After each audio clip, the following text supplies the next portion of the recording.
شرح الصدور کی قسط نمبر 38 جو کہ شروع کی ہوئی ہے، اس کے کچھ حصے آپ تک پہنچے۔ آج انشاءاللہ بقیہ کا آغاز کریں گے۔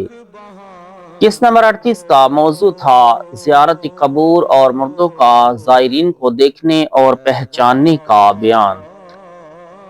حضرت سعید بن ہاشم سلمی رحمۃ اللہ تعالی علیہ فرماتے ہیں، بستی کے ایک شخص نے اپنی بیٹی کی شادی کے موقع پر اپنے گھر میں رقص و سرود کی محفل برپا کی۔ اس گھر کے ساتھ ہی قبرستان تھا۔ رات کو جب یہ محفل اپنے یوبن پر تھی تو اچانک لوگوں نے قبرستان سے ایک خوفناک آواز سنی، جس سے ان کے دل دہل گئے اور وہ ایسے خاموش ہو گئے گویا انہیں سانپ سونگھ گیا ہو۔ پھر قبرستان سے کسی نے یہ اشعار پڑھے: اے لہو لعب کی ناپائیدار لذتوں میں منہمک لوگوں، بے شک موت لوح و لہب کو ختم کر دیتی ہے۔ کتنے ہی ایسے تھے جنہیں ہم نے اس لذت میں مست دیکھا، مگر وہ اپنے ہمراہیوں سے جدا ہو کر دنیا چھوڑ گئے۔ خدا کی قسم ابھی چند ہی دن گزرے تھے کہ دولہے کا انتقال ہو گیا۔ حضرت صالح مری رحمۃ اللہ تعالی علیہ فرماتے ہیں، میں ایک دن سخت گرمی میں قبرستان گیا تو سونی سونی قبروں کو دیکھ کر کہا، سبحان اللہ، تمہاری روحوں اور تمہارے جسموں کو جدا ہونے کے بعد، جمع کرنے اور گل سڑ جانے کے بعد تمہیں زندہ کرنے والا کوئی تو ہے۔ اتنے میں ایک گڑھے سے آواز آئی، اے صالح، اس کی نشانیوں میں سے ہے کہ اس کے حکم سے آسمان اور زمین قائم ہے۔ پھر جب تمہیں زمین سے ایک ندا فرمائے گا، جب ہی تم نکل پڑو گے۔ یہ سن کر مارے دہشت کے میں منہ کے بل گر پڑا۔ حضرت ثابت بنانی رحمت اللہ تعالی قبرستان میں بیٹھے تو خود کلامی میں مصروف تھے کہ ایک غیبی آواز آئی، اے ثابت، تم ان مردوں کو خاموش دیکھتے ہو، مگر ان میں بہت سے پریشان ہیں۔ فرماتے ہیں، میں نے ادھر ادھر دیکھا مگر کوئی نظر نہیں آیا۔ حضرت بشر بن منصور رحمت اللہ تعالی علیہ فرماتے ہیں، حضرت عطا ازرق رحمت اللہ تعالی علیہ نے مجھ سے فرمایا، جب تم قبرستان جاؤ تو تمہارا دل بھی ان لوگوں جیسا ہونا چاہیے جن کے درمیان تم ہو۔ ایک مرتبہ میں قبرستان گیا اور اپنے بارے میں سوچ رہا تھا کہ ایک غیبی آواز آئی، اے غافل، تو ان لوگوں کے درمیان ہے جو یا تو اپنی نعمتوں میں مزے کر رہے ہیں یا پھر عذاب کی سختیوں میں پلٹے کھا رہے ہیں۔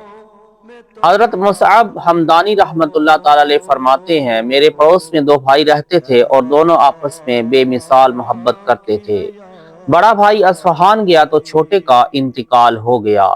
جب بڑا واپس آیا تو 7 ماہ تک مسلسل بھائی کی قبر پر جاتا رہا۔ ایک دن وہ قبر پر گیا تو اپنے پیچھے سے ایک غیبی آواز سنی، اے دوسروں پر رونے والے، اپنی اصلاح کر اور اس پر نہ رو جس پر تو روئے جا رہا ہے، عنقریب تو بھی اس کی لڑی میں پرو دیا جائے گا۔ اس نے ادھر ادھر دیکھا مگر کوئی نظر نہ آیا تو اس پر کپ کپی طاری ہو گئی اور گھر لوٹ آیا۔ 3 دن بعد اس کا بھی انتقال ہو گیا اور بھائی کے پہلو میں دفن کر دیا گیا۔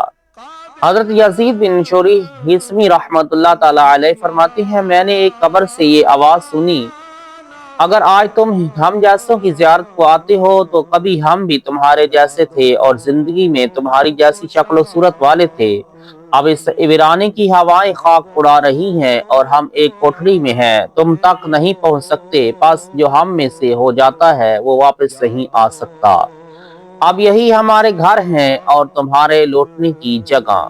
حضرت سلیمان بن یسار حضرمی رحمت اللہ تعالی روایت کرتے ہیں کہ کچھ لوگوں نے قبرستان سے گزرتے ہوئے ایک قبر سے کسی کو یہ اشعار کہتے سنا، اے سواروں، چلو اس سے پہلے کہ تم چل نہ سکو، یہ گھر یقینی ہے اس میں تم ہمارے پاس آؤ گے۔ نعمتوں میں رہنے والے کتنوں میں ہی کی نعمتیں ماں زمانے نے چھین لی اور کتنے ہی عذاب میں مبتلا ہو گئے۔ بے شک عذاب کا ٹھکانہ بہت برا ہے۔ کبھی ہم بھی ویسے تھے جیسے تم ہو، پس حوادث سے زمانہ نے ہمیں بدل دیا، عنقریب تم بھی ویسے ہو جاؤ گے جیسے ہم ہیں۔ حضرت محمد بن عباس وراق رحمت اللہ تعالی علیہ فرماتے ہیں، ایک شخص نے اپنے بیٹے کے ساتھ سفر پر نکلا مگر راستے میں انتقال کر گیا۔ بیٹے نے سیب کی طرح سرخ پھل والے دوم کے ایک درخت کے نیچے باپ کو دفن کیا اور سفر جاری رکھا۔ واپسی پر رات کے وقت جب اسی جگہ سے گزرا تو باپ کی قبر پر نہ رکا، اسے ایک غیبی آواز آئی، میں نے تجھے رات کے وقت دوم کے درخت کے پاس سے گزرتے دیکھا، لیکن تو نے یہ ضروری نہ سمجھا کہ دوم والے سے گفتگو کر لے۔ دوم کے پاس وہ شخص مقیم ہے کہ اگر تو اس کی جگہ ہوتا تو وہ لوٹ کے آتا اور تجھے سلام کرتا۔ حضرت سلمہ رحمۃ اللہ تعالیٰ علیہ فرماتے ہیں، حضرت خالد بن معدان رحمۃ اللہ تعالیٰ علیہ ہر روز 40,000 تسبیحات پڑھتے تھے اور اس کے علاوہ تلاوت قرآن مجید بھی کرتے تھے۔ وصال کے بعد جب انہیں غسل کے لیے تختے پر رکھا گیا تو انہوں نے اپنی انگلی کو اس طرح ہلانا شروع کر دیا گویا تسبیح پڑھ رہے ہیں۔ حضرت ابو عبداللہ بن جلا رحمۃ اللہ تعالیٰ علیہ فرماتے ہیں، میرے والد گرامی وفات پا گئے تو ہم نے انہیں غسل دینے کے لیے تختے پر رکھا، اور جب ان کا چہرہ کھولا تو وہ مسکرا رہے تھے۔ یہ دیکھ کر لوگوں کو شک ہوا کہ شاید وہ زندہ ہے۔ چنانچہ کچھ لوگ طبیب کو بلانے چلے گئے اور ہم نے ان کا چہرہ ڈھانپ دیا۔ طبیب نے آ کر نبض دیکھی تو کہا حضرت وفات پا چکے ہیں۔ ہم نے چہرے سے کپڑا ہٹایا تو طبیب نے بھی دیکھ لیا کہ وہ مسکرا رہے ہیں۔ وہ حیران ہو کر کہنے لگا، خدا کی قسم مجھے نہیں معلوم یہ زندہ ہے یا مردہ۔ الغرض جب بھی کوئی غسل دینے کے لیے آگے آتا تو ہیبت میں مبتلا ہو کر پیچھے ہٹ جاتا۔ بالآخر عارف کامل حضرت فضل بن حسین رحمۃ اللہ تعالیٰ علیہ نے آگے بڑھ کر غسل دیا، پھر نماز جنازہ پڑھائی اور دفن کر دیا گیا۔ حضرت سعید بن مسیب رحمۃ اللہ تعالیٰ علیہ فرماتے ہیں، حضرت زید بن خارجہ انصاری رضی اللہ تعالیٰ عنہ کا وصال امیر المؤمنین حضرت عثمان غنی رضی اللہ تعالیٰ عنہ کے دور خلافت میں ہوا۔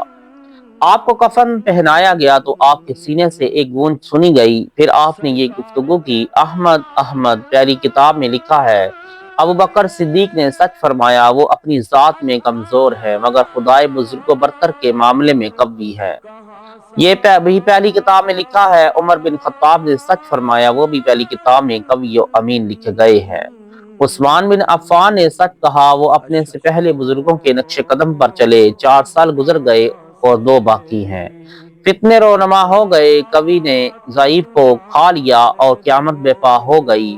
تمہارے لشکر سے تمہارے پاس عریس اور بے عریس کے معاملے کی خبر آئے گی۔ حضرت سعید بن مسیب رحمۃ اللہ تعالیٰ علیہ فرماتے ہیں، پھر ایک حتمی شخص کا انتقال ہوا تو اسے بھی کفن دیا گیا اور اس کے سینے سے بھی ایک گونج سنی گئی، اور پھر وہ کہنے لگا، بنو حارثہ بن خزرج کے ہم قوم نے سچ کہا۔